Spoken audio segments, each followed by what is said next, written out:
Bom dia e bem-vindos a todos. Sou o professor Norman Madaraz e estamos iniciando então a terceira aula dessa sequência de aulas que compõem uma disciplina que denominei Vistas sobre Filosofia Contemporânea. A nossa aula de hoje tratará do tópico linearmente exposto, ó, do período que veio a ser chamado moderno tardio, ou seja, o período correspondendo na filosofia continental que naquela época pode ser considerado como abrangendo a quase totalidade da produção filosófica na tradição europeia, tá? Que é o período pós-hegeliano, tá? Já que se trata de uma disciplina de filosofia contemporânea, eu não pretendo a me alargar sobre o moderno tardio, sua composição, seus múltiplos componentes em termos de teorias e de autores. Quero me ater especificamente às obras de Karl Marx e Friedrich Engels e também de Friedrich Nietzsche. Então, passaremos duas aulas sobre Marx e também abordando livros escritos em coautoria ou livros editados por Engels. E passaremos em seguida uma aula sobre Nietzsche, tá? Esses dois pensadores são fundamentais, evidentemente, para a filosofia contemporânea, para entender a filosofia contemporânea. Eles estão presentes na quase totalidade de pensadores, se o aparecendo, se destacando, até provavelmente a virada do século, né? Hoje, ao olhar certos rumos da pesquisa filosófica na França, diremos que continuam com muita força, determinando o escopo e os projetos de pesquisas que são feitos na filosofia. Então será um prazer mergulhar nesses três pensadores, principalmente nos dois pensadores, Marx e Nietzsche, nessas próximas três aulas, né? Então, na semana passada, ó, eu abordei esse procedimento apresentativo da filosofia contemporâneo, né, a partir de uma estratégia, né? Eu queria destacar que, sem dúvida, o termo de história, o título de História da Filosofia Contemporânea, é uma expressão antifilosófica, né? Ou seja, primeiro, quando se fala de história da filosofia contemporânea, ou até história da filosofia, temos, por razões filosóficas, justamente, né, explicitar, né, qual será a nossa abordagem historiográfica, porque a filosofia certamente, na medida em que demonstra uma certa história, a filosofia certamente não demonstra nenhuma linearidade, nem alguns traços reconhecíveis como compondo o modelo clássico ortodoxo da história, ou seja, teria começado num determinado momento X, teria evoluído por meio de uma infância, de juventude, adolescência, até chegar a amadurecimento, subindo as as cumes da articulação conceitual e teórica e depois, bom, começa o declínio como se a filosofia ou a vida filosófica correspondesse, por um lado, a um autor e, por o outro lado, à vida de um organismo. Eu acredito que é possível defender que teorias demonstram certas características analógicas ao de organismos. Porém, isso, enquanto tal, deve ser explicitado numa apresentação. Não? Então, não quero dizer simplesmente é assim, é para vocês aceitarem ou não. Certamente a última coisa que queremos avançar aqui é aceitar opiniões. Não? Então, a proposta é de ser fiel aos textos, ao que autores escreveram e ao analisar, ao ler os textos, podemos ver que ah, são os problemas que surgem no contexto de um desafio demonstrativo a defender uma ideia, uma hipótese, no contexto de uma pesquisa filosófica, que acabam convocando filósofos ou teorias anteriores a compartilharem ou a comparecerem a articulação dessa nova tentativa de ampliar os horizontes de um pensamento filosófico. Então, por isso, ó, a vida do autor de uma filosofia não corresponde à vida, assim, usando o termo de maneira fora do contexto vinculado a um organismo físico e biológico, a vida de uma teoria. A vida de um autor não corresponde à vida de uma teoria, com certeza.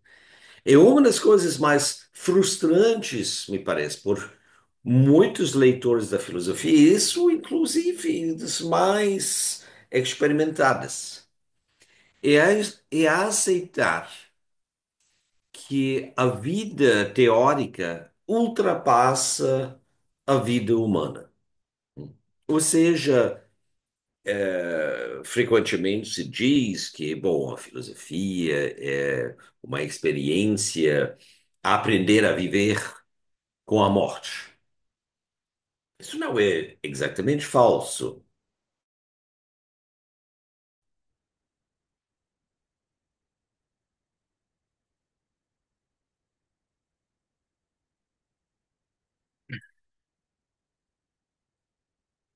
Opa, voltamos, voltamos,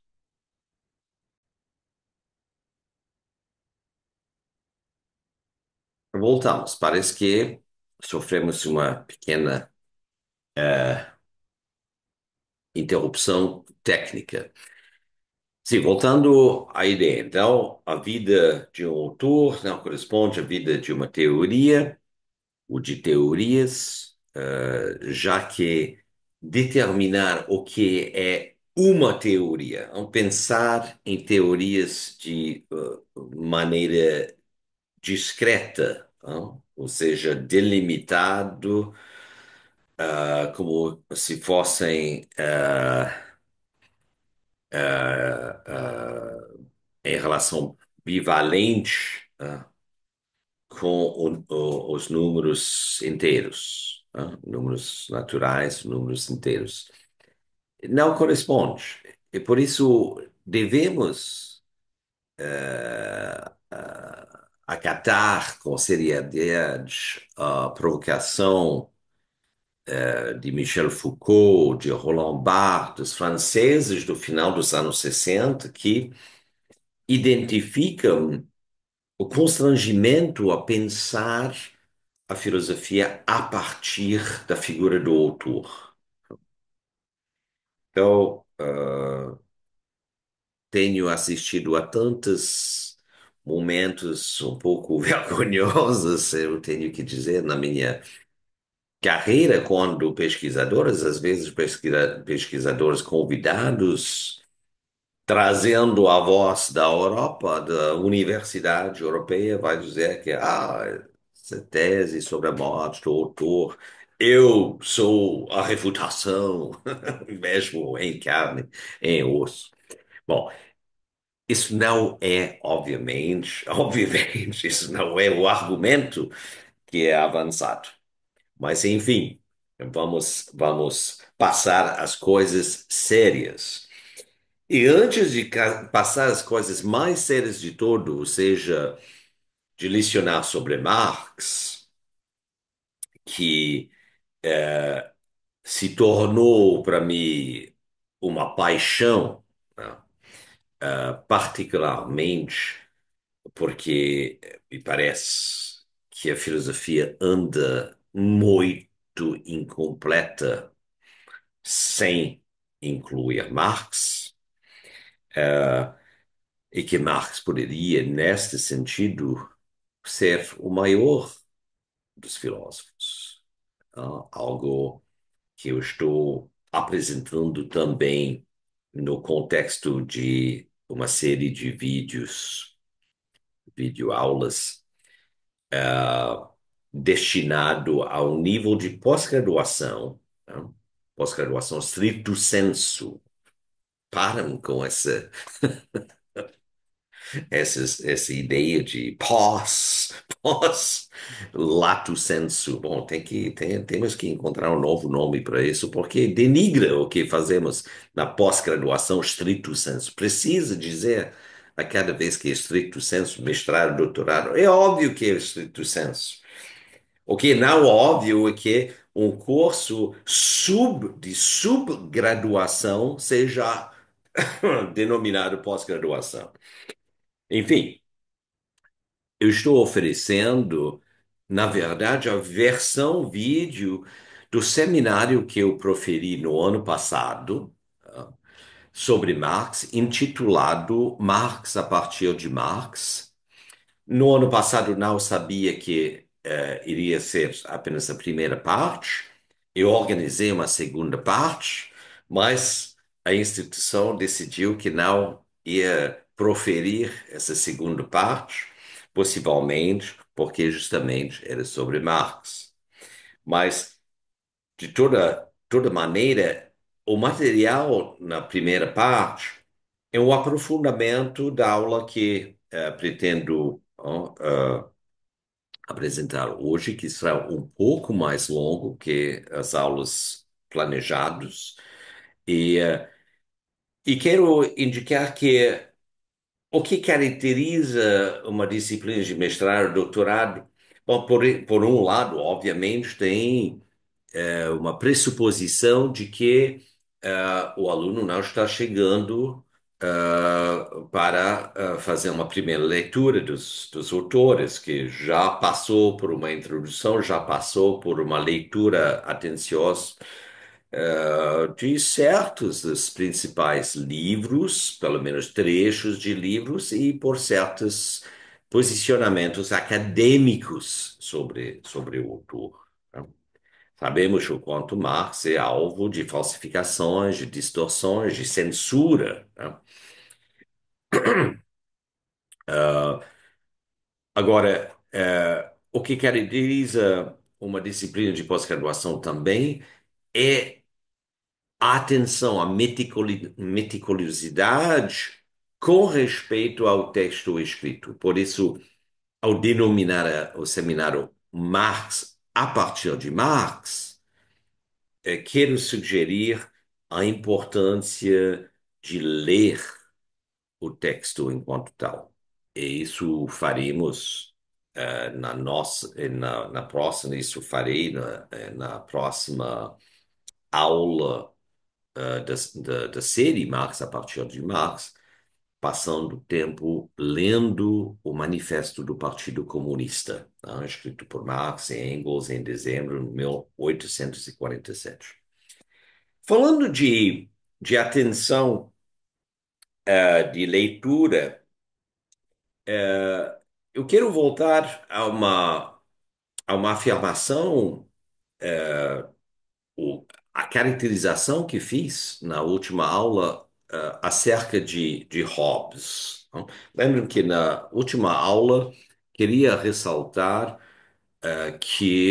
e até defender que as formas filósofos, embora na época eram filósofos cientistas, né? Hoje não se fala muito desse termo, filósofo cientista, porque houve uma bifurcação em diferentes domínios, embora não em todos.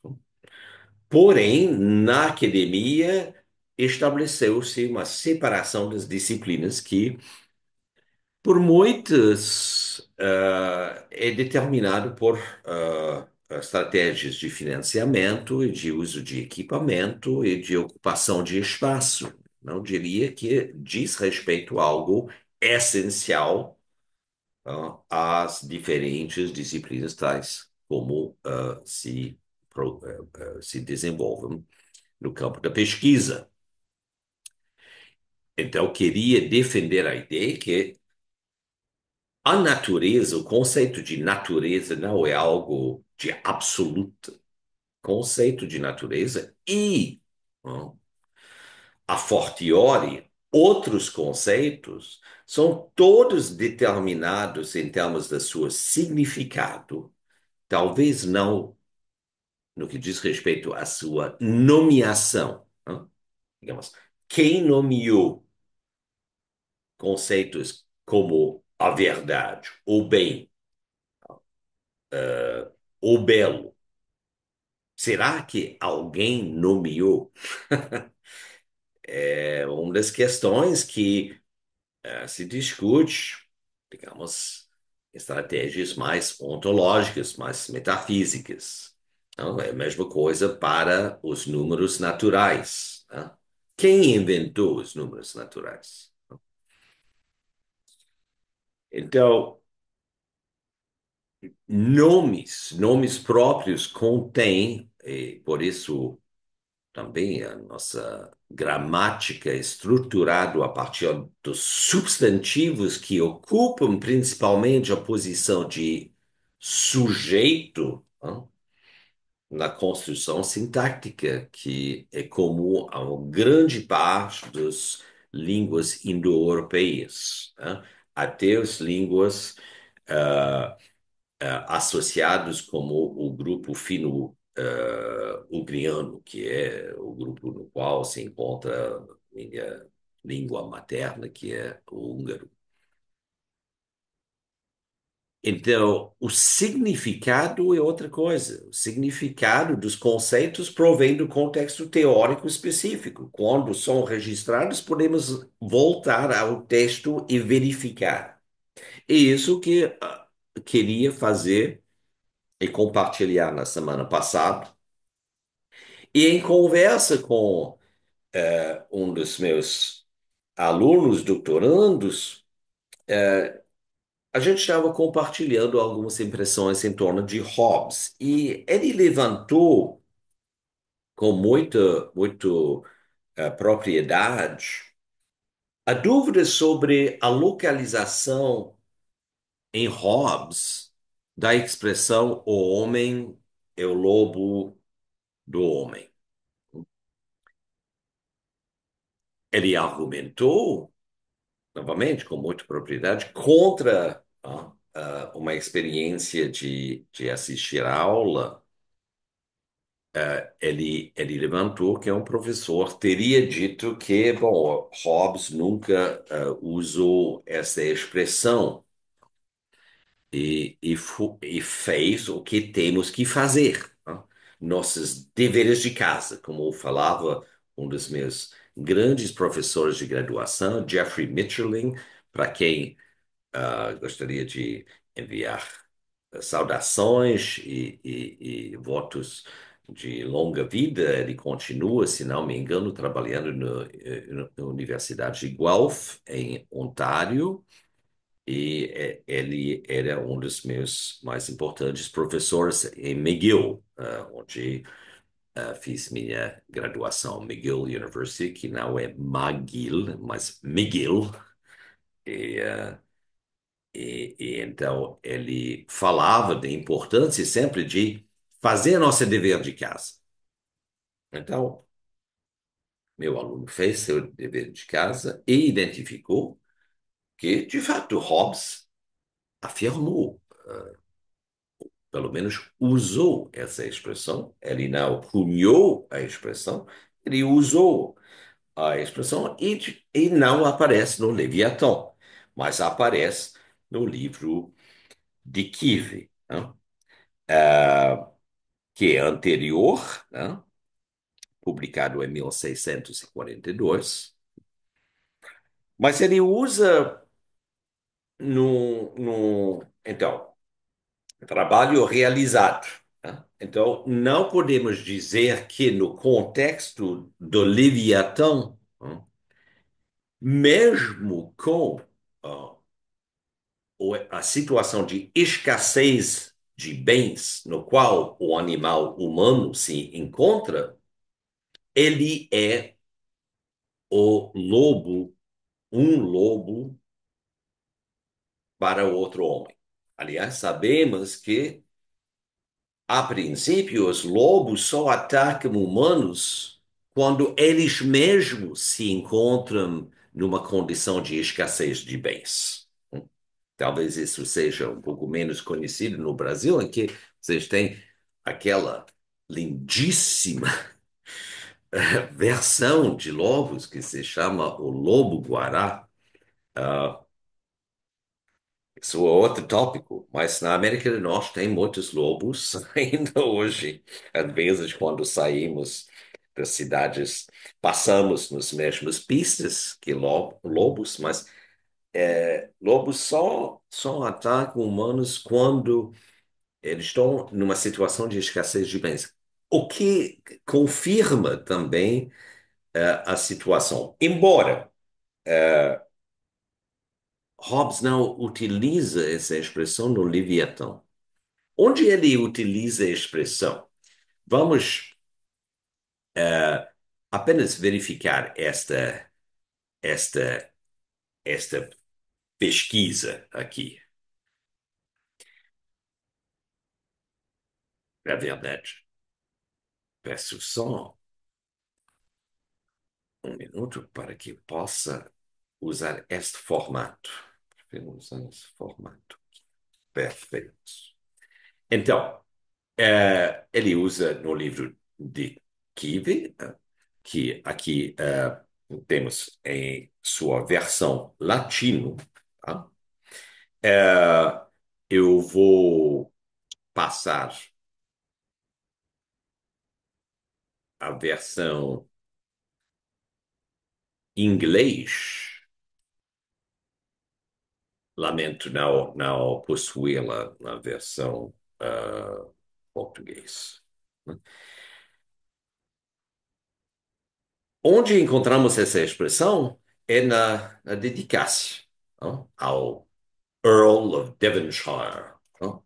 O patrão de Hobbes, não? Tais como os compositores de música clássica, não? Os filósofos eram contratados por uh, senhores da nobreza que financiavam a pesquisa deles, não? Então, aqui temos essa dedicatio. Não? The Roman people had a saying, most honored lord, which came from the mouth of Marcus Cato the censor, and expressed the prejudice against kings which they had conceived from their memory of the Tarquins and the principles of their commonwealth. The saying was that kings should be classed as predatory animals. But what sort of animal was the Roman people? By the agency of citizens who took the names Africanus, Asiaticus, Macedonicus, Achaicus, and so on from the nations they had robbed, that people plundered nearly all the world. So the words of Pontius Telesinus are no less wise than Cato's.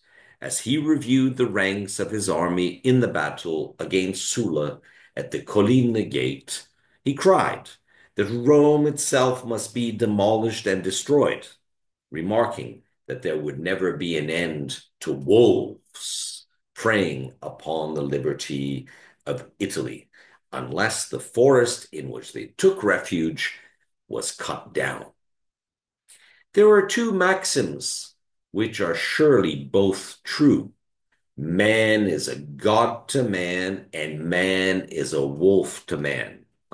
O homem é Deus ao homem, para o homem, e o homem é lobo para o homem. Quando vocês encontraram essas duas expressões justapostas, então isso já é razão de fazer mais dever. E digo também a nossa colega, nosso amigo, que identificar não é suficiente, tem que continuar aprofundando o contexto. Então, o que é esse contexto aqui? Vamos continuar a leitura. The former, ou seja, o primeiro, homem é um Deus para o homem. É verdadeiro no que diz respeito às relações dos cidadãos entre eles. Porém, o segundo, homem é um lobo para homem, é verdadeiro, diz respeito às relações entre commonwealths. O que é o termo commonwealth aqui usado por Hobbes? Ah, é um estado. Então, o commonwealth literalmente quer dizer riqueza comum. Commonwealth é uma das traduções do Estado Constitucional, tal como apresentado por Aristóteles, e também da politeia, ou seja, o que costuma ser traduzido como República de Platão. Não? Hoje, entende-se que Commonwealth designa a reunião da Grã-Bretanha com seus antigos domínios, não sempre antigos também, seus domínios coloniais. Então, o Commonwealth ultrapassa o Estado Nacional da Inglaterra, por exemplo, para abranger a rede de estados coloniais. É verdade que certas colônias são em patamar equivalente em termos de riqueza que o antigo domínio, o metropólio. Não? Mas aí tem a questão da city também dentro da Inglaterra. Não? Qual tipo de configuração administrativa e política é o city que não está obrigado, não, a seguir todas as leis votadas pelo parlamento britânico. Mas, enfim, voltamos aqui para seguir essa raciocínio. In justice and charity, the virtues of peace, citizens show some likeness to God. Aí tem a explicação. Não? Em justiça, em questões de justiça e de caridade, as virtudes de paz, aí os cidadãos, de fato, mostram alguma semelhança a Deus. A Deus. Antes era um Deus, aqui é a Deus. Mas entre estados nacionais, digamos, entre estados, né, o mal, né, a malevolência de homens, né, mas são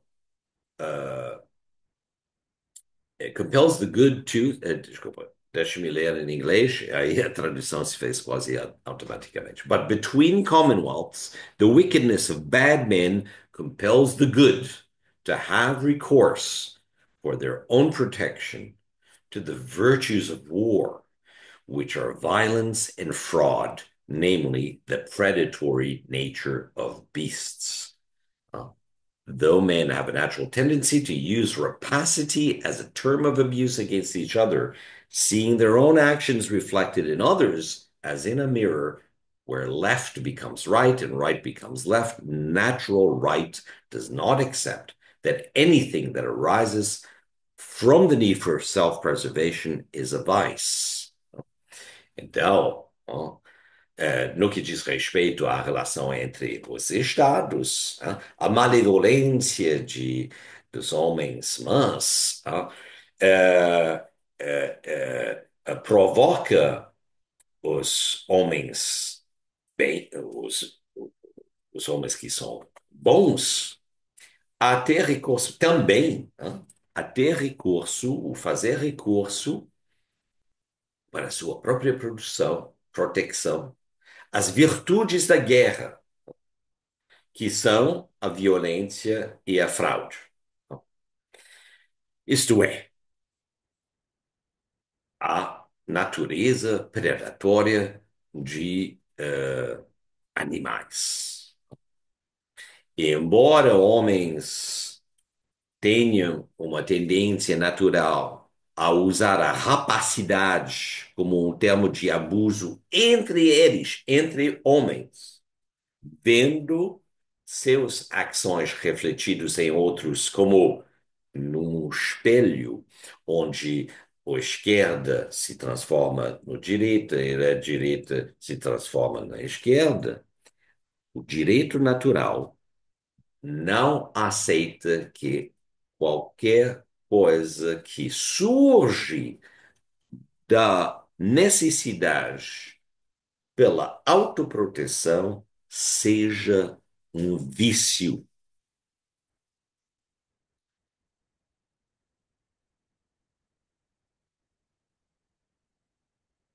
Então, param por um segundo só a refletir o que acabamos de descobrir fazendo nossos deveres de casa. Bom, por um lado, lembro que na semana passada eu apresentava a tese segundo o qual, e essa tese também sendo, essa tese também sendo apoiado,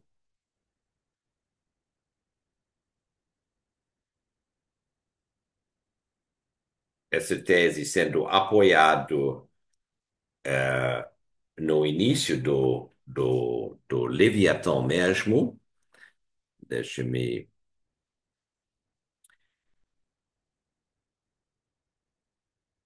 encontrar o Leviatã aqui, ó, de que Hobbes, em lugar algum, defende que o homem é mau. Ó,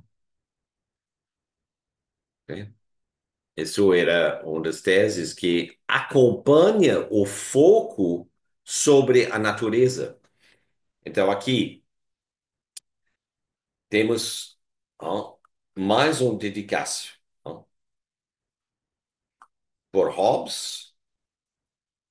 Ele escreve: do mesmo modo que tantas outras coisas, a natureza, ou seja, a arte mediante a qual Deus fez e governa o mundo, é imitada pela arte dos homens também nisto, que lhe é possível fazer um animal artificial.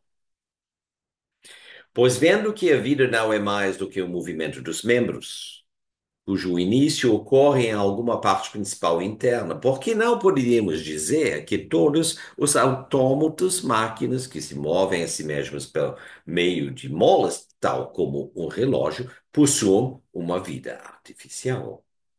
Pois o que é o coração, senão uma mola? E os nervos, senão outras tantas cordas? E as juntas, senão outras tantas rodas, imprimindo movimento ao corpo inteiro, tal como foi projetado pelo artifício, com A maiúsculo, que é Deus.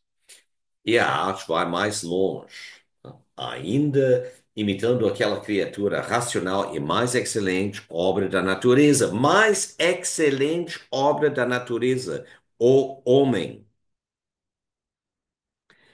Porque pela arte é criado aquele grande Leviatã a que se chama Estado ou cidade,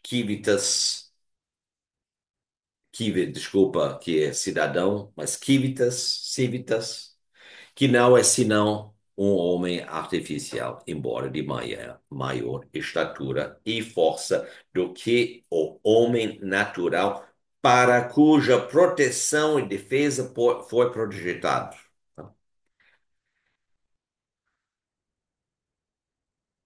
Ou seja, é impossível usar-se, é incoerente, é inconsistente usar-se o Leviatã para justificar um modelo autoritário de Estado, pois o homem não é o homem, não é o lobo para o homem. O homem é um Deus para o homem. São os estados, os homens artificiais, que são lobos, outros lobos. Mas isso é o argumento no,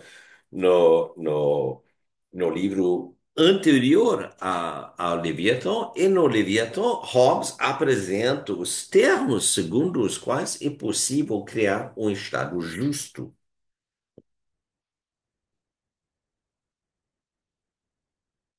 E nesse Estado justo existe, no capítulo 21, parte 2, a explícita concessão do direito de resistência que é postado em termos de autodefesa e de autoproteção diante de um uso excessivo de violência da parte da liderança, da governança, seja do soberano, do Leviatã, do Estado baseado no direito natural.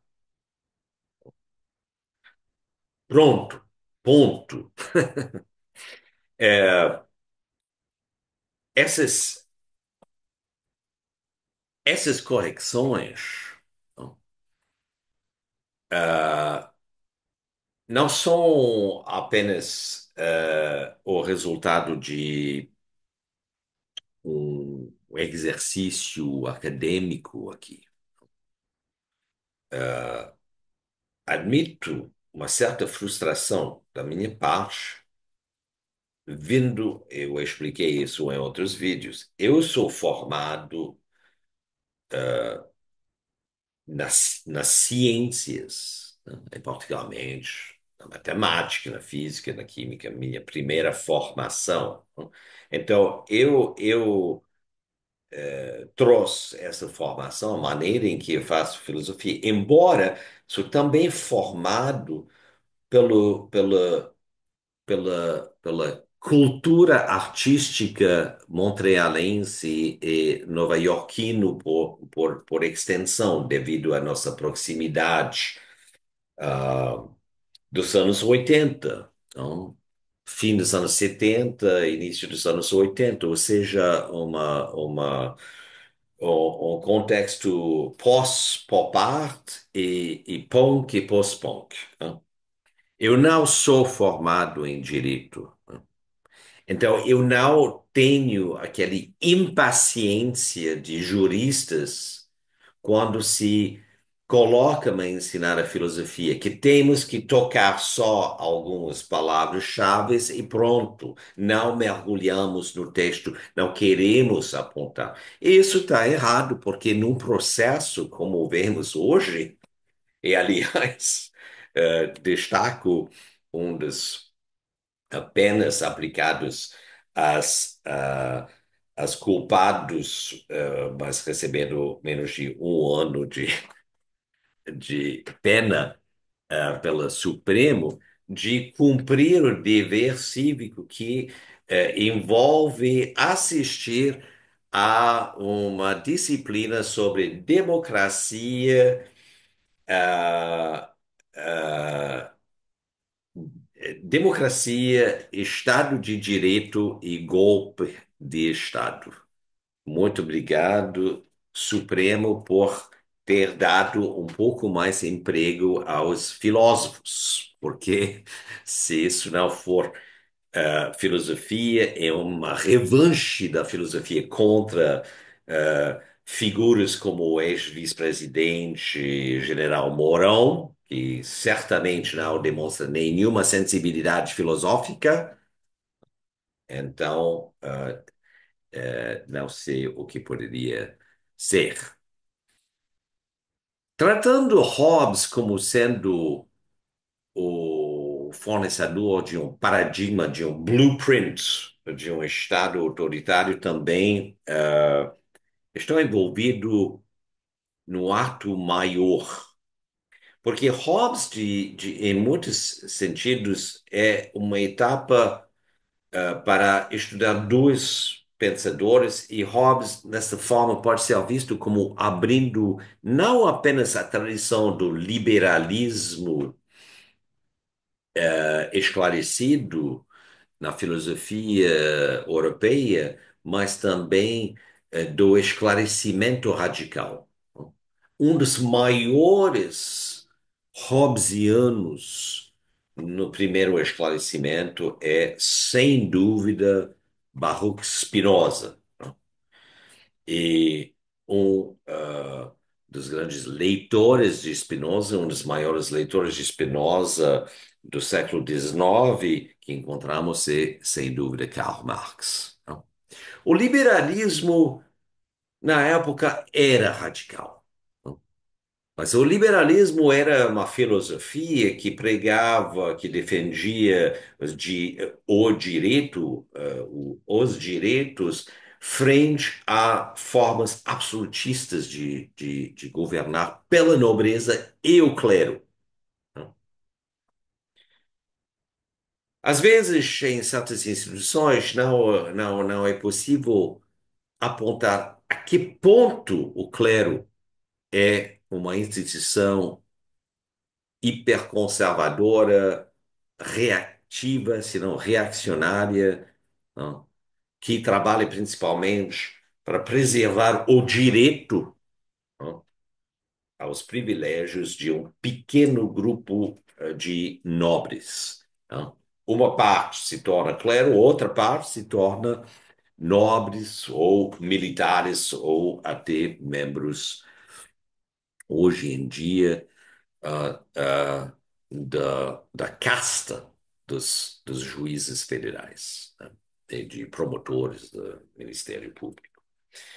Ah, mas o liberalismo no século XIX não é mais revolucionário. Não? Então é importante identificar, não, de onde vem a afirmação do direito a mais liberdade. Isso vem da tradição marxista, a partir da obra de Karl Marx, porque eu engajo nesse momento. Então, será a primeira parte, e sem dúvida devido às preâmbulos, eu pretendo, então, limitar, não, o que eu vou apresentar de Marx hoje e voltaremos a discutir Marx na semana que vem. Mas primeiro, situar a temporalidade, né? 1818, 1883, 1818, Marx nasce no que é o reinado da Prússia, né? Depois da, su- da, da, da fragmentação da entidade jurídica que reunia todas as províncias germânicas, que era o Império Sagrado Romano Germânico. Uma entidade que reinava por quase 1000 anos e que Napoleão Bonaparte, sua expedição liberal republicana, não, imperial, terminou. Não? Marx falece, como provavelmente todos sabem, em Londres, nos anos 80.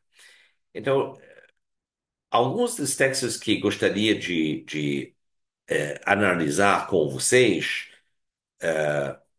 nessa aula e nessa aula, mas também na próxima, é o texto escrito durante sua juventude, não, em 1844, mas nunca publicado durante a vida de Marx, que são os manuscritos econômicos, econômico-filosóficos, também denominados manuscritos de Paris. Naquela época, Marx estava vivendo em Paris. É possível identificar o prédio em que Marx vivia, não muito longe do palácio no qual reside o primeiro-ministro e seu gabinete, mas sem nenhuma placa. Não. Tem uma placa onde Lenin morava, mas não conseguiram colocar uma placa onde Marx vivia, que hoje é um bairro extremamente burguesa, uma alta burguesia. A noção de alienação e estranhamento é o principal conceito apresentado nesses manuscritos. É um conceito, então, que gostaria de analisar com vocês. As teses de Feuerbach, escrito no ano seguinte, também nunca apresentado, nunca publicado durante a vida de Marx, e depois o Manifesto Comunista de 48, início de 48, Manifesto do Partido Comunista, será mais exato. Né? E também inclui aqui como leitura o Prefácio da Contribuição para a Crítica da Economia Política, de 1859, que é um texto parcialmente autobiográfico, que é a fonte daquele famosa eh, afirmação repetida ad infinito, segundo o qual a infraestrutura determina a superestrutura. Bom, queremos também apresentar essas noções para corrigi-las. Né? Esta aula, então, serve para trazer alguns elementos biográficos, além de bibliográficos, que não abordo especificamente na, na disciplina sobre de pós-graduação. Mas aqui, então, podemos dizer, como já tenho dito em outros lugares, que Marx essencialmente trabalhava como jornalista investigativo sobre assuntos de política, economia e relações internacionais. Ele é formado em direito, ele obtém um doutorado em filosofia, é, e criou o Rheinische Zeitung em 42, 1842, publicando em Colônia, mas foi censurado. Né? E os editores tiveram que se mudar para um país onde existia uma instância de liberdade de imprensa, que na época era França, França que se aproxima ao fim da da monarquia. Estamos nos anos 40, sob regência do rei Louis Philippe, da família Orleans, né? Então, Marx vai iniciar uma sequência de jornais, o Vorwärts, em 44, o Brüsseler Deutsche Zeitung, em 47, a Neue Rheinische Zeitung, em 48 e 49, quando ele tenta voltar para a Renânia. E em 49, então, ele é definitivamente forçado no exílio e se muda para Londres junto com sua família. E tem que dizer que nos anos 50, Marx vive e sua família vive em situações de grande precariedade econômica. Ah, em 52, no entanto, coisas começam a se mudar. Ele consegue a posição de correspondente internacional para o New York Tribune, ah, 52 até 61, e nos anos 60 ele vai então, aperfeiçoando os manuscritos do Capital, que será publicado em 67 e, finalmente, oferecerá uma estabilidade de vida. Então, Marx nunca era professor universitário. Eu estou aqui insistindo nas bases mais elementares, tá? Também se forma como economista, né? Marx começa a leitura já durante sua juventude dos clássicos da economia política. Agora, importante dizer que, sendo um comentador de economistas clássicos, a orientação econômica de Marx é clássica, né? Ora, o que existe hoje em dia, né, em termos de tradições? Bom, temos o keynesianismo, né, que é uma das primeiras expressões econômicas, digamos, pós-clássicas. Mas tem também, ou existe também, a orientação pós-clássica enquanto tal. A, a economia pós-clássica é o que é essencialmente ensinado na grande maioria das escolas de economia e de negócios, nos departamentos, nas faculdades de administração, né, nos países capitalistas. Matemática financeira, o trabalho com gráficos de equilíbrio, análise dentro do mercado, parametrizado pela relação entre oferta e demanda, né?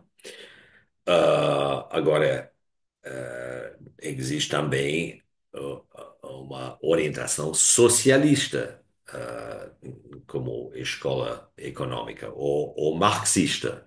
São os três grandes socialistas que derivam, então, da economia clássica, né? Agora, por que o socialismo é tratado de clássico? Porque os clássicos se interessavam à produção de valor vindo das relações de trabalho.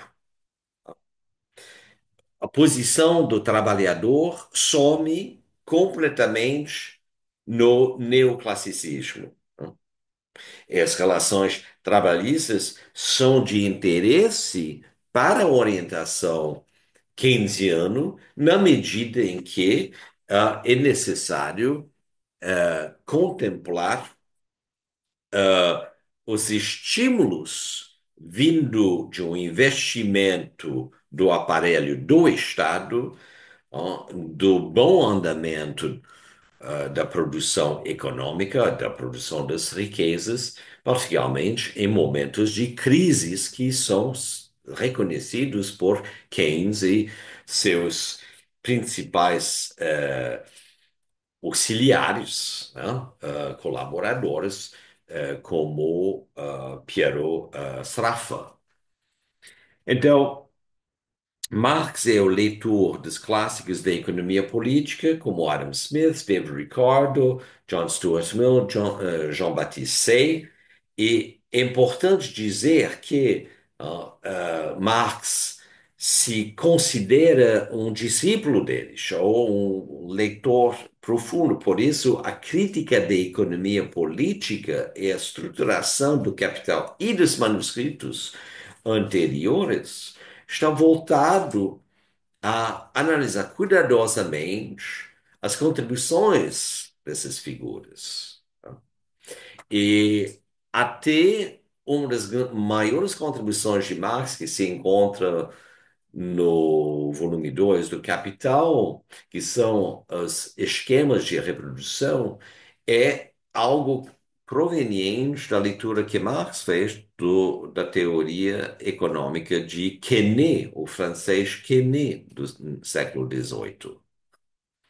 Então, essas coisas, ao aproximarmos, de Marx, entendemos que discordam com a representação que é frequentemente feita da sua obra. Em 47, Marx publica A Miséria da Filosofia, onde fez um ataque praticamente liberal contra o radicalismo economista de Pierre-Joseph Proudhon. Então, também, para aqueles leitores de Marx, digamos que consideram Marx a partir do marxismo, um tipo de expressão no senso comum do que o marxismo é, né? Vinculando Marx a marxismo-leninismo, ou vinculando Marx a uma ideia que nega o individualismo, como se o anarquismo de Proudhon tivesse sido a única orientação dando valor ao individualismo. Ah, Aqui encontramos o Marx que ainda não é comunista. Então, Marx nunca era marxista, evidentemente, né? Como o Cristo nunca era cristão, né? Coisa interessante, os dois eram judeus. Marx, no entanto, se tornará comunista nesse espaço de tempo de 47, ao frequentar justamente uh, a Liga dos Justos em Londres, que se transformará no primeiro internacional, não, comunista. Então, ele é ativista e político e organizador, né? Então, muito ativo na Associação Internacional dos Trabalhadores, né? Que é a organização de sindicatos. E isso ele fará junto com Engels, que tem experiência e conhecimento da cultura da fábrica, já que seu pai é dono de fábricas de têxteis, ah, realmente na vanguarda da Revolução Industrial, tanto na Inglaterra, quanto eh, na, bom, eventualmente na Alemanha, mas na Prússia. Certos entre vocês, sem dúvidas, vão dizer que mas e Hayek, né? E, digamos, o liberalismo econômico, que é o nome de código, né? É um eufemismo, porque, na verdade, é o neoliberalismo, né? A escola áustrica. Bom, tenho três observações para fazer. Primeiro, que existe um documentário produzido pelo BBC em 2013. Então, isso feito na, na- a partir dos impactos da transferência de renda, que também é massiva, que também é chamado a crise financeira de 2007, 2008, momento em que em vários países da Europa Ocidental o pensamento de Marx volta a ser discutido. Tem uma história do recebimento do pensamento de Marx que acompanha as questões geopolíticas e geoeconômicas do hemisfério norte e também do hemisfério sul. Ah, quando a União Soviética existia, ah, forneceu muito apoio às lutas anticoloniais, tanto no continente africano, quanto na Ásia, quanto também na América Latina, né? E aqui encontramos sem polêmica, né? A indicação dos três mais influentes economistas eh, da contemporaneidade, Keynes, Hayek e Marx. A leitura, a apresentação de Marx não é bem exato, não? É jornalístico, mas vale a pena muito ver esse documentário para saber como comentadores e jornalistas, particularmente jornalistas que trabalham com a economia, que não sugerem, não implicam que tenham feito estudos em economia, em ciências econômicas, tá? Mas que esses jornalistas econômicos conseguem representar de Marx, porque tem uma dimensão filosófica em Marx, sem que fica extremamente difícil a entender para quem não estudou filosofia. Então, isso é a primeira coisa. Segunda coisa, eu, ah, eu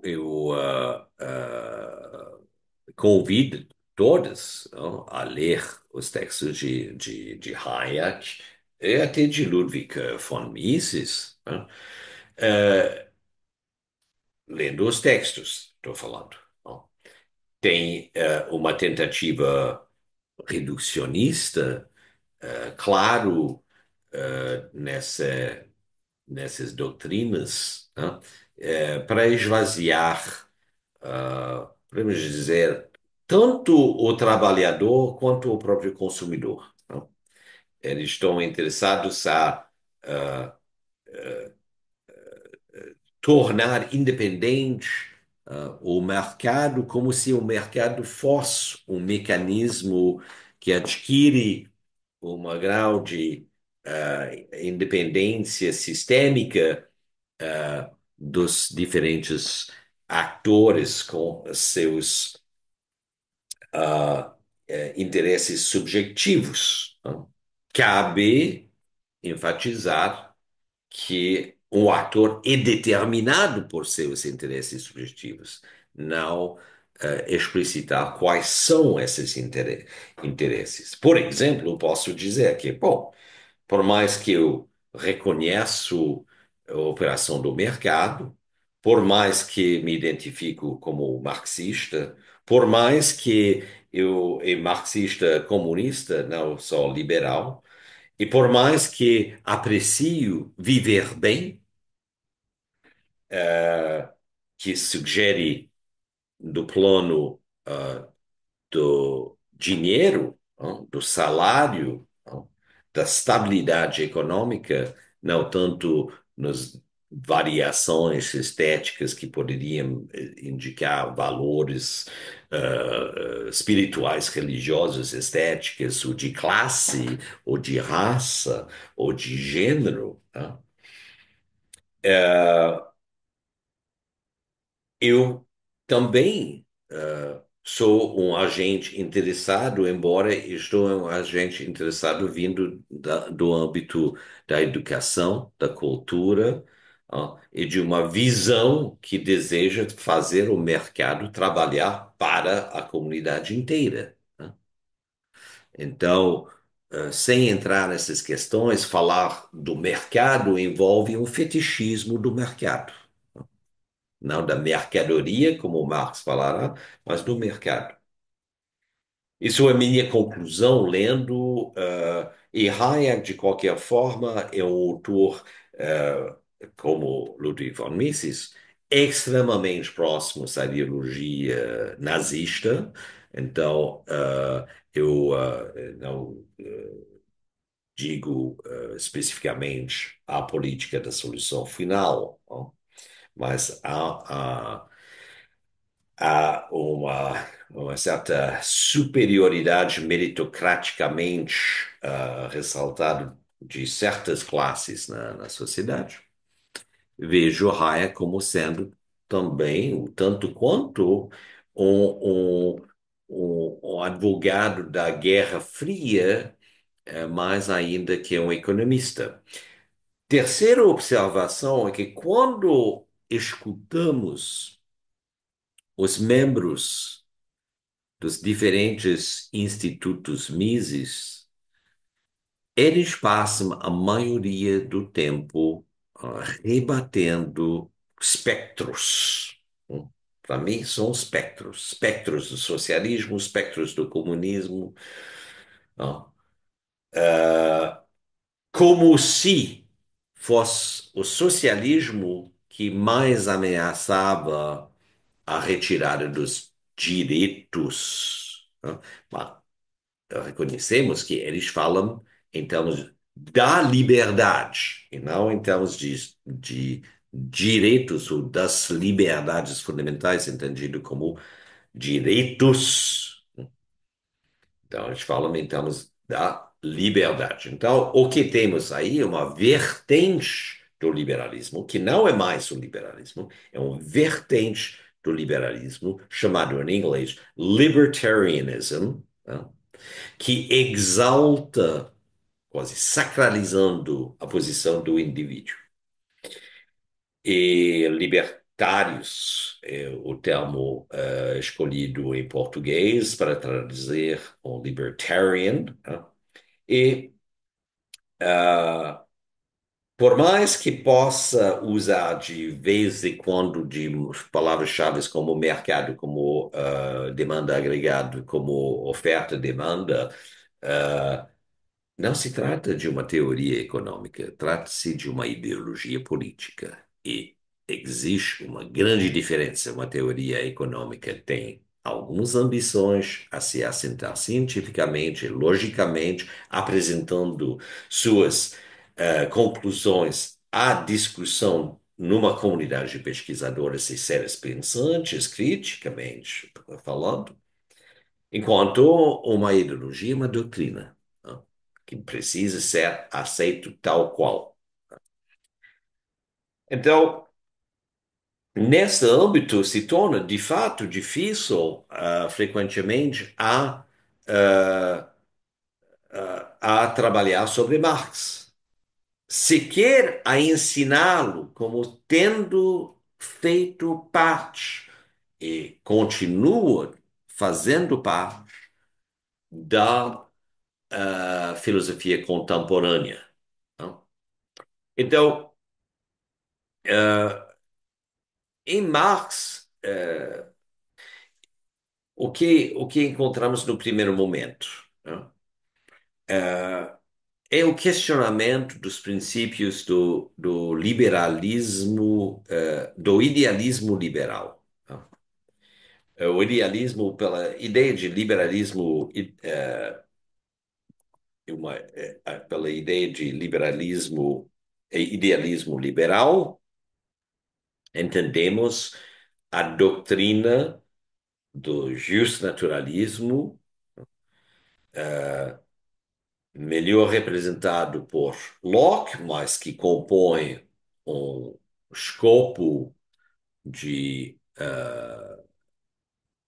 inovações teóricas vindo de vários países, França, Inglaterra, Escócia, Alemanha, Prússia, que buscam assentar numa doutrina de direito as condições de igualdade e de liberdade, compondo um Estado, argumentando que é a partir ah, do reconhecimento desses termos que chegamos, ou possamos chegar a configurar ah, a melhor forma de viver juntos pensável.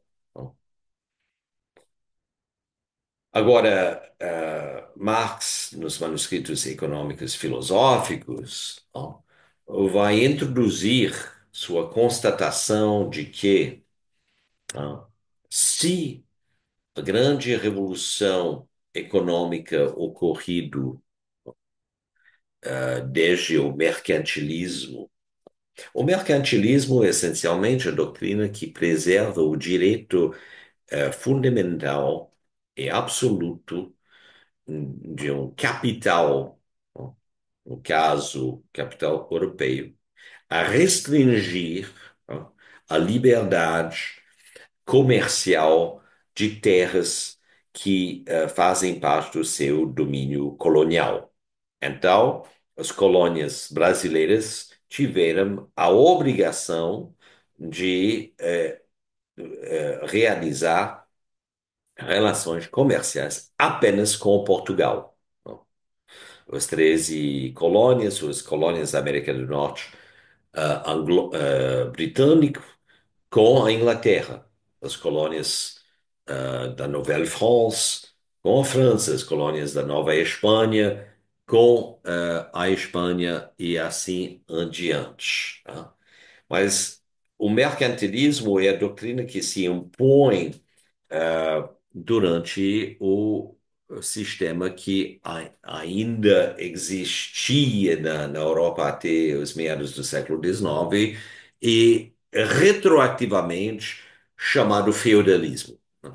O termo que Marx e Engels usarão no Manifesto do Comunismo para indicar a forma da organização econômica política anterior ao capitalismo burguês é feudalismo. Né?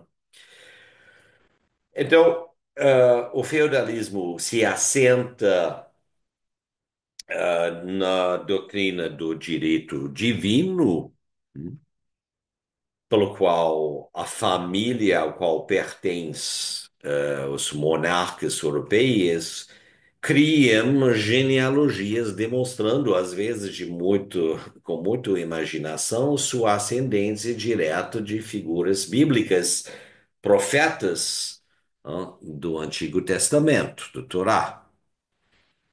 John Locke, no seu primeiro tratado sobre governo, refutará o direito divino, e no segundo tratado de governo vai apresentar as bases de um sistema as bases de um sistema assentado em princípios de direito natural. A doutrina de Locke, sabemos, bem ao contrário de Hobbes, é que existem direitos implícitos, inscritos na natureza, tal como criado por Deus. E esses direitos devem ser respeitados em qualquer configuração político-econômica que deseja ser ético na sua finalidade. Esses direitos são direito à liberdade, direito à vida e direito à propriedade. Tais direitos são inalienáveis, de acordo com Locke. Porém, Marx constata, a partir da leitura do livro publicado 100 anos depois do segundo Tratado de Governo, por Adam Smith, sobre a riqueza das nações, que o capitalismo, o novo sistema capitalista, na base da produção de riqueza entre as nações, pode ser identificado como assentado em três pilares. primeiro pilar é a liberdade comercial. Então, uma liberdade junto com ou perante o direito absolutista exercitado pelo monarca e também, de certa forma, pela nobreza. Mas mesmo na Inglaterra ou na Holanda do século XVII, estamos ainda nos inícios de se afastarmos desse direito absolutista dos monarcas. Inclusive, a vinda do rei Guilherme da Holanda para a Inglaterra que compõe o tal chamado Revolução Gloriosa, porque o rei Guilherme da família Orange vai destruir a República Holandesa antes de invadir a Inglaterra. Então, o primeiro direito ao novo sistema capitalista, a primeira base do novo sistema capitalista é a liberdade, tal como argumentado por Adam Smith. O outro é o comércio internacional, ou seja, a infraestrutura do mercantilismo, mas a liberdade de trocar e conduzir relações comerciais possivelmente de colônia a colônia. Isso vai interessar, evidentemente, as 13 colônias da América do Norte britânica na sua guerra de independência, futuro Estados Unidos. Terceiro pilar é a divisão do trabalho. É a primeira vez que encontramos esta noção e o efeito imediato sobre os princípios de trabalho e os resultados do trabalho diz respeito à propriedade, né?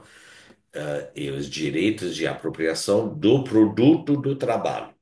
Aí vem esse grande conceito estabelecido por Marx. Aí não estou dizendo que Marx é o primeiro a usar o termo. Aliás, tem toda uma questão em torno do termo. Será que alienação é o termo mais apropriado aqui a usar? Não.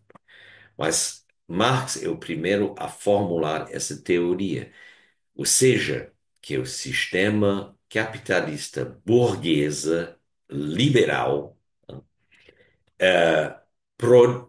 propicia quatro formas de alienação em virtude da instalação da divisão do trabalho. Ou seja, o primeiro é que o homem está alienado do produto do seu trabalho.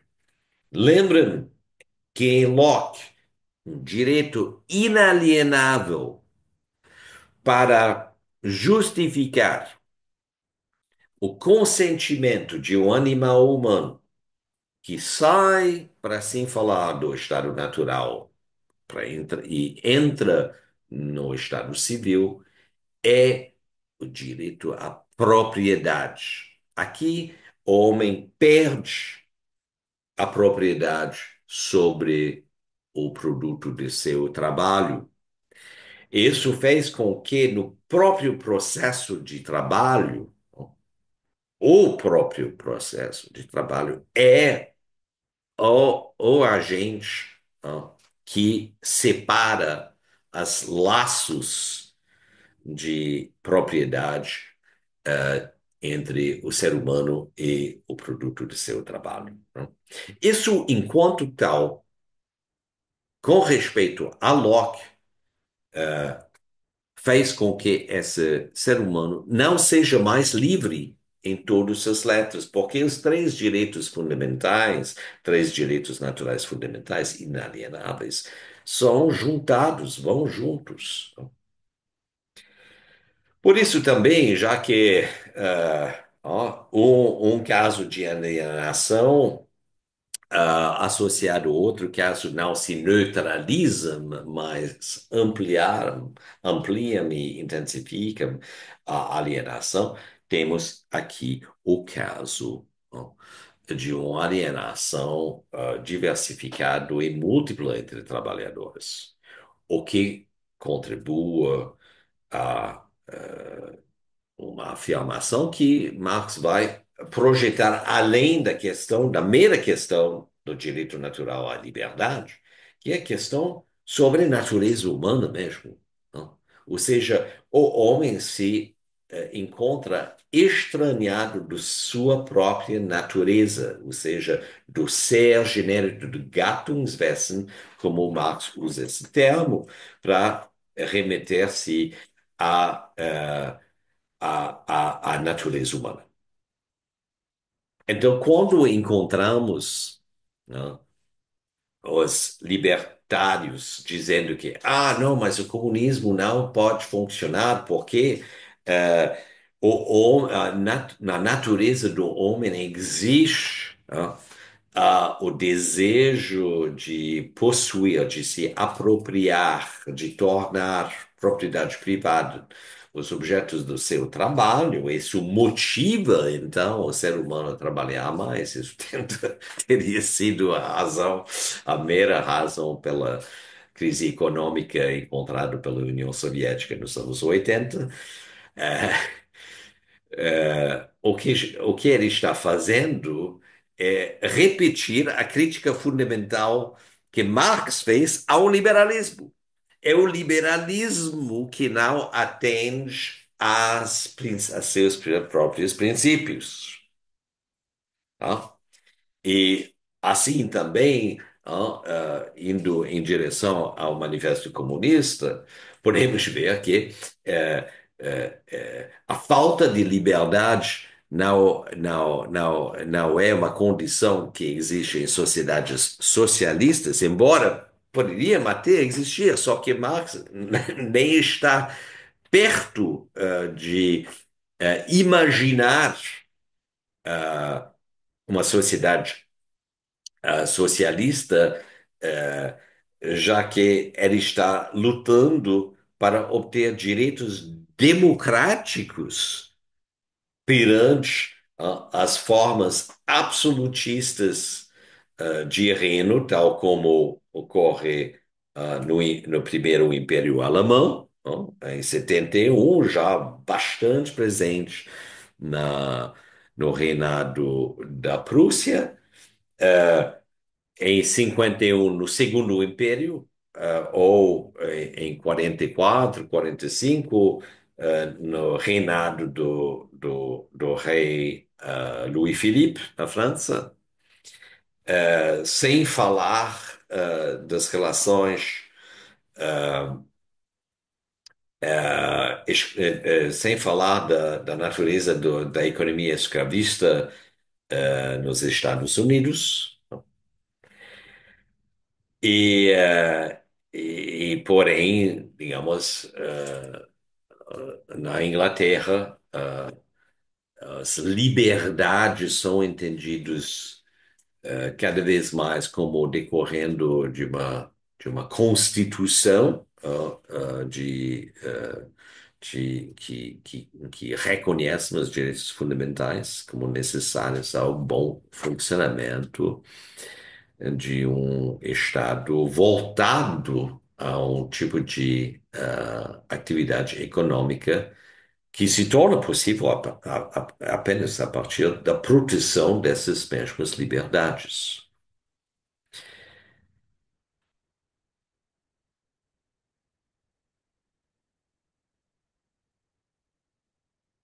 As teses sobre Feuerbach, não,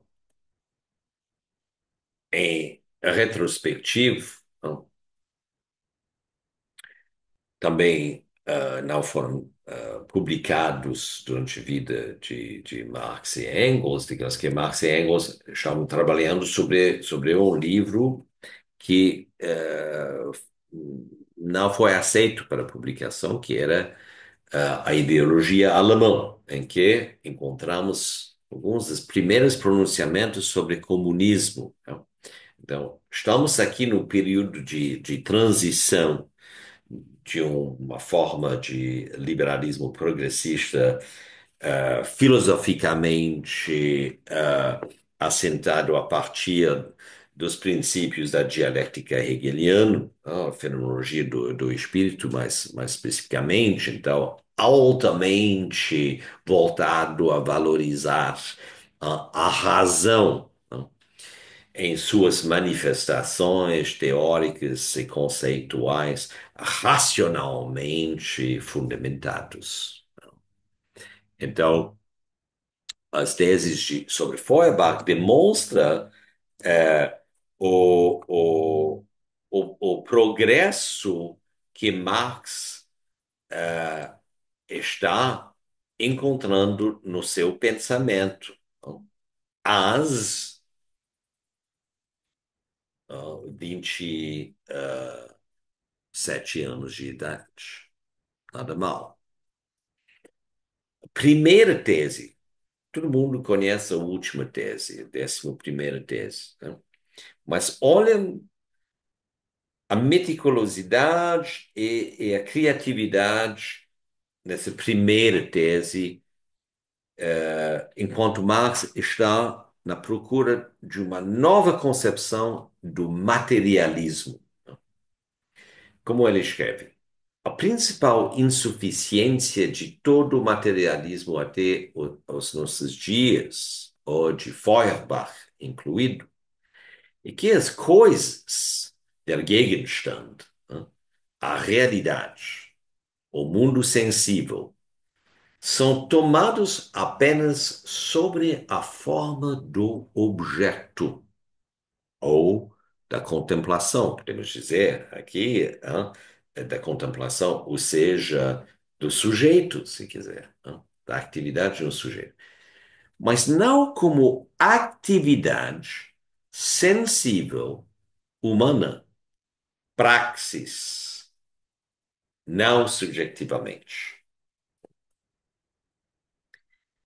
Atividade sensível humana é considerado um praxis. Por isso aconteceu que o lado ativo foi desenvolvido em oposição ao materialismo, pela, pelo idealismo, mas apenas abstratamente, pois que o idealismo naturalmente não conhece a atividade sensível real como tal.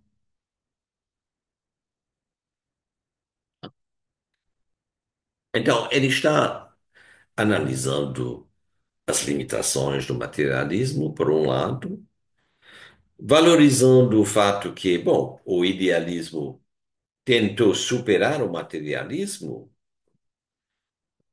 porque ela identificou que as coisas são pensadas pelo materialismo apenas de uma forma reducionista, em termos de objeto, mas não em termos de atividade sensível humana. O que é atividade sensível humana? Bom, uma atividade que esteja em movimento, já que se trata de uma atividade, e que se abre à transformação. Porém, como ele argumenta, que o idealismo não conhece a atividade sensível real como tal, porque o idealismo se articula a partir de princípios uh, racionais que são voltados a algumas das grandes parâmetros que relacionam os, os meios e os fins, né? Ou se assentam em termos de grandes princípios jurídicos, ou seja, ius naturalistas, né? Ou seja, o idealismo só conhece a natureza a partir do justnaturalismo. Isso é escrito num período em que a doutrina do direito natural, de fato, está sendo abandonada a favor de uma doutrina de direito positivo, não?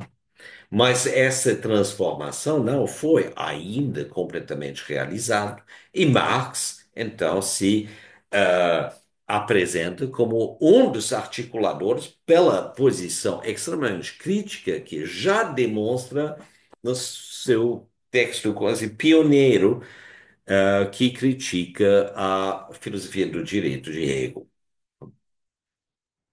Segundo tese sobre Feuerbach, aqui temos a questão de saber se o pensamento humano pertence a questão de saber se ao pensamento humano pertence a verdade objetiva não é uma questão da teoria, mas uma questão prática.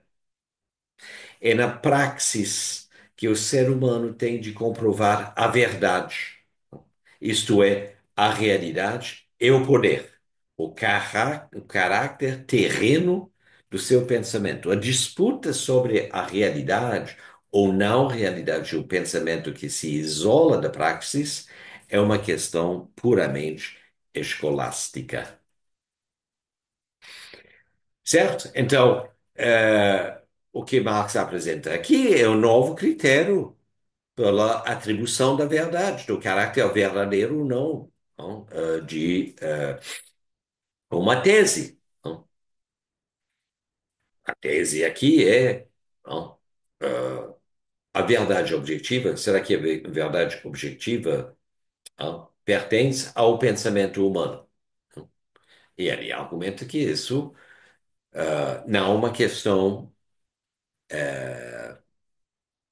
descritiva ou dedutiva enquanto tal, não? Mas surge do contexto da prática. Então, é uma questão normativa, mas normativa em que as normas são vistas como fundacionais da própria existência material e não apenas dos princípios jurídicos, não? Ou éticos, se quiser, ético-morais. Não? Em suma, a moral e a ética marxiano são descritos materialmente nas práticas que compõem a natureza. Décima tese, o ponto de vista do antigo materialismo é a sociedade civil. O ponto de vista do novo materialismo é a sociedade humana, ou a humanidade socializada. E, por fim, os filósofos têm apenas interpretado o mundo de maneira diferente. Então, a interpretação se junta à crítica do idealismo normativo, não? Porém, a questão é transformá-lo, não? Então, como atribuir a verdade ao processo de transformação? Isso é um dos desafios metodológicos que conduzirá, não, à formação de uma nova teoria de história que se denomina o materialismo histórico. O materialismo histórico é a doutrina que pode ser extraída do manifesto do Partido Comunista, escrita em coautoria com Friedrich Engels. Então, já ultrapassei por muito as limitações que tentei estabelecer essas aulas de filosofia contemporânea. É verdade que na sala de aula tive mais de 3 horas à disposição, à minha disposição para apresentar todas essas noções que são necessárias e o modo mais dinâmica que estou apresentando hoje é refletido na abordagem que eu fazia em salas de aula. Porém, eu optei pelo modo dinâmico hoje também porque a cada ano que eu ensinei Marx, eu entendo que eu estou dando outro Marx, né, para os alunos que chegam em sala de aula já com vários preconceitos sobre Marx, né. Na próxima vez, então, eh, abordarei algumas noções rápidas do Manifesto Comunista e alguns dos modelos trazidos por Marx no Capital, né? Também tocando sobre o, o prefácio às contribuições para uma crítica da economia política. Convido todos vocês a assistir a minha aula profunda sobre Manifesto Comunista, porque não posso passar tanto tempo na configuração desta disciplina, vistas sobre filosofia contemporânea, sobre essas noções.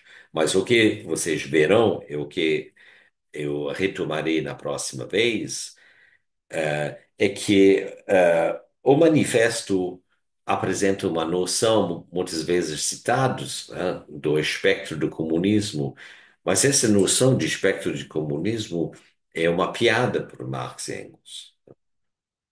Justamente, eles querem mostrar que ah, ah, o que foi dito sobre o comunismo até então, até 47, é dito como se fosse uma fantasma. Então, a hora chegou a tornar transparente de que se trata, né? E aí, bom, vem a tese principal de que a luta de classes é o principal motor da transformação entre civilizações, quando essa transformação se fez em termos de progresso, detalhe fundamental, né? E isso não acontece sempre, né? Então, foram várias críticas de Marx e Engels dizendo que disseram que a próxima revolução será em Alemanha, seguindo. Tá. Bom, eles nunca disseram que a revolução será bem sucedida. A revolução ocorreu na Alemanha, sim, de maneira quase contemporânea à Revolução Russa, mas voltaremos a discutir isso. Depois, toda a questão do determinismo. Críticas dizem que, não, mas cadê a agência individual no Manifesto Comunista? Tem um apagamento do indivíduo, tem um apagamento da liberdade individual, tem um apagamento do direito, justamente. Quem são os comunistas no Manifesto Comunista? Se não os seres livres, instruídos e sábios. Veremos isso na próxima vez. E, por completar, o argumento que é avançado por Marx e Engels, 3 parágrafos antes do fim do livro, que o objetivo dos comunistas, então, os seres livres que não são afetados pelo determinismo histórico, trabalhar pela união de todas as forças democráticas ativas no processo de transformação social. A associação com a democracia é textualmente presente no Manifesto Comunista. Então, a questão é de onde vem essa obsessão a silenciar, não, a apagar, não, a censurar esse livro. Vem da ordem hegemônica que não deseja que a liberdade e que a igualdade se espalhem pela sociedade. Isso é o pequeno segredo do manifesto do Partido Comunista. Muito obrigado pela atenção. Informações se encontram aqui na caixa do YouTube e até a próxima vez. Uma leitura mais aprofundada do manifesto e também apontando a alguns dos conceitos chaves contribuídos pela Manifesto Comunista, pela primeiro livro do Capital. Sou Norman Madaras. Isto foi a terceira aula de Vistas sobre filosofia contemporânea. Tchau, tchau.